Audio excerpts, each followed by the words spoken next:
Mr. Nabil Rajab is president of the Bahrain Center for Human Rights, and he's joining us now from the Bahraini capital, Manama, to tell us more. Mr. Rajab, thanks very much for being with us.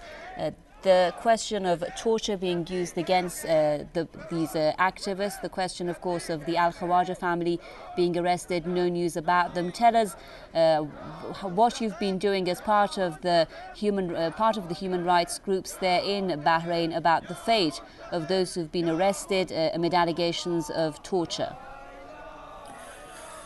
Well, first of all, we have the fourth one that we have buried yesterday who died of torture in 10 days' time. And it's the fifth one, maybe in 1 month time. And as you know, is that they didn't only kill him and torture him, but they have threatened his family not to show his body to anyone. And they've threatened them that they will be arrested. And they have threatened them not to bury him, not to have the normal ceremony which we're supposed to have. The march start from the mosque to the cemetery. So that's why the family were forced not to do march to the cemetery and to take him from hospital directly to the cemetery, from the hospital to cemetery to bury him, as they were so much afraid. They have lost one and they don't want to lose the others. Karim al-Fakhrawi, the one who died yesterday, of course, before they killed him, they've raided his house. They have spoiled the whole house. They have stolen his money. They have stolen every expensive thing in his house. Even some charity he gathered in some boxes for some charity organization were stolen by the security institution. Almost they were burying him without anybody seeing the body yesterday, but few guys who were angry thought we must see, and they came and again they opened his coffin, and there where people start taking picture and showing the marks of torture. The government trying their best to cover their crimes. From one side, they try to threaten the families of those people getting killed not to take pictures. From the other side, they try to threaten human rights activists like myself, being referred to a military court. But it is now too late and it is too difficult because the crime is so much, it cannot be covered. What is happening now, what you've asked me about Abdul Hadi. Abdul Hadi is an example of hundreds of people. Abdul Hadi, although he's a well-known human rights activist in the Arab region, and they have treated him that bad. They have humiliated him and beat him till he was bleeding and unconscious. So you could imagine how those people who are unknown in the Arab region, who are unknown in Bahrain, how they will treat them when they are arrested. It's a crime committed in an hourly basis. Houses is still being raided in night time from 1 o'clock to 4 o'clock. Every house they're raiding, they take the money, they will take any wealthy thing that they will face, and they will break the remaining. You can see thousands of pictures now uploaded online of those houses being raided. Government trying to humiliate, oppressed all these people who came out protesting, calling for the reform. Half of the population came out 1 month ago calling for a reform and calling for a change. Now government targeting them, going behind them one by one, using foreign mercenaries that they brought from outside the country to humiliate people. Hundreds of people are getting arrested. It is just bigger than our capacity. We cannot document all of them because there are many cases we received. Even I myself cannot open the numbers. If you see the numbers of email I receive of complaint, that I'm not able to open those emails. Thousands of people being terminated from work. So far we have documented around 1,000 people, but we think there are up to 3,000 to 4,000 people. All of them high professional, high ranking jobs, well-respected people, engineers, doctors, unionists, activists are terminated. Their only problem, they are from Shia sect. Government is practicing a sectarian cleansing now, all the government institutions. Every Shia citizen targeted now based on his accent, because from the accent you know Shia from Sunni. But the people targeting them, they are not Sunni people, but they are mercenaries who brought from outside the country. Government brought them to give those protesters a lesson not to repeat what they have done.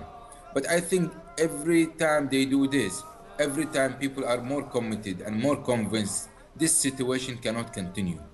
All These right. crimes cannot continue. We cannot remain quiet forever. As much as we see those crimes happening, as much as we think this situation has to change.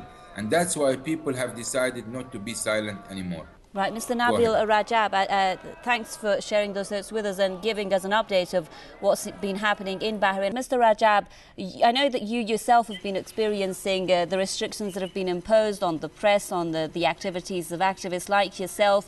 Tell us about your experiences with the authorities there. Amid these allegations of human rights violations, what should be done about it as well? Well, you know that as we remain few people who kept exposing the human rights violation in Bahrain after banning all international journalists to come to Bahrain and after blocking all the websites showing the other side of the pictures and after closing down for a day, then sacking the chief editor of the only independent newspaper. So we remain the only people telling the outside world whatever happening here, abuse and human rights violations. So government start targeting us as activists, as internet activists one by one. Most of people are in detention now and they've been subjected to torture as I expect. And I am targeted like, as you know that they refer me to the military court. And I'm speaking to you here and I've seen a newspaper just right now saying that Nabil Rajab is receiving money from Iran.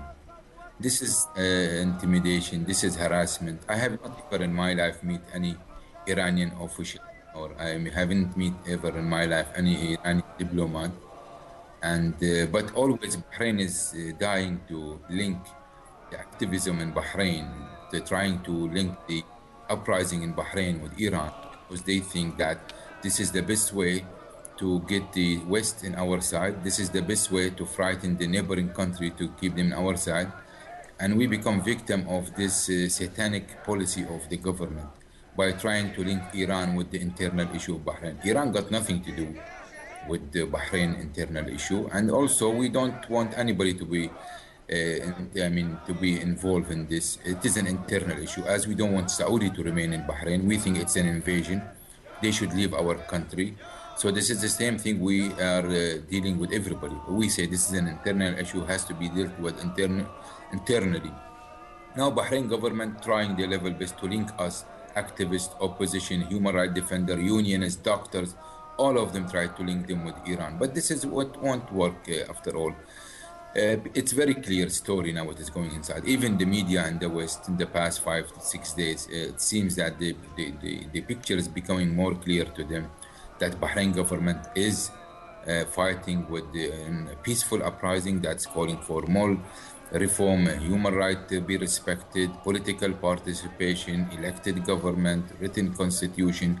It's enough for a ruling family to have the whole wealth of the country. It's enough for the ruling family to be the majority of the government and the cabinet. It's enough that all ruling family is the high-ranking jobs of each and every governmental or financial institution. And people of Bahrain want to take part in the government. They want to take part in politics. They want to take part in their wealth. So government, they're trying to, whatever solution presented by government, it has deepened the crisis. It has made the crisis bigger. It has made the gap between the ruling family and the local people bigger. Well, they Mr. Rajab, sorry for jumping in here. Something that you referred to in your previous comments was the fact that you say those people who are attacking the Bahraini civilians, those people who are attacking mosques and other sites, sacred sites in Bahrain, you say a lot of them, or maybe all of them, are not Bahrainis, but they're mercenaries, you say. Tell us about what Bahraini people think should be done by international community about the involvement of the Persian Gulf Arab states here, about how Saudi Arabia has gotten itself involved in this, and how the United States and Washington has been reacting about the situation there, and how Saudi Arabia has gotten involved. Now, other than the Saudi troops and the GCC troops, Bahrain government used to bring mercenaries from outside, especially from Balochistan and Pakistan and Syria and Yemen. And a lot of Baluchis, a human rights group, raised the issue in Balochistan, and they urged the Baluchi nation not to allow themselves to go to Bahrain to oppress a nation that is. And since they are already, they think they are oppressed, and we are in touch with a human rights group in Pakistan, and they are angry about what's going on. In Balochistan, human rights groups, they are angry about what's going on, that Bahrain government, because most of these people, when they come, they don't know the actual story. They tell them that you will go and work in a police and government institution. When they come, they end up in a bloody conflict. They have to fight and kill innocent, peaceful people calling for reform and all that. Bahrain government for years been bringing this. Now, other than mercenaries that they're using, they brought troops from Saudi Arabia and tanks and military and deployed now in Bahrain from the neighboring country with silent of United States, which is very clearly shows that they have a green signal from United States. In fact, when the Secretary Absolutely of true. Defense was in Bahrain, two days after the Secretary of State left Bahrain, the troops of Saudi have occupied and invaded Bahrain, which many people think, even the silence of United States administration, Obama administration, and what's going on in Bahrain, it really strengthens the opinion that there is a support because United States government thinks that a repressive regime, those tribal regimes in the Gulf country, could guarantee their interest and influence in the region more than any the future Absolutely true. democracy. This is what is frightening. This is Right. what is frightening. Look, go ahead. Yes, yes. I'm afraid we've just run out of time, Mr. Nabil Rajab. Mr. Rajab, thanks so much for being with us. President of the Bahrain Center for Human Rights there, live with us from Manama.